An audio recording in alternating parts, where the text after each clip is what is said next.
mafanikio yako au upenyo wako unategemeana na uwezo wako wa kushindana na watu wanaomiliki eneo hilo. Unategemeana na mhusika anayemiliki eneo hilo ana nguvu kiasi gani.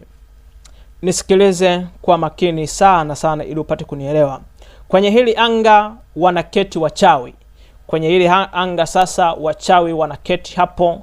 Unaposhindana wachawi uko tu kwenye anga la kwanza. Ina maana ili mtu toboe ni lazima wapige kwanza wachawi, uwe na uwezo wa kuwashinda wachawi.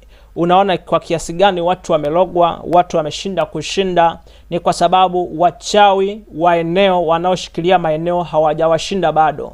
Ina maana kuna upinzani mkubwa sana paka washinde wachawi ndipo upate upenyo wa kutoka na kutoboa. Kwa hiyo kwenye anga hili pia waganga wanakaa kwenye hili anga la kwanza. Waganga wanakaa, wanamiliki. Kwa hiyo ukikuta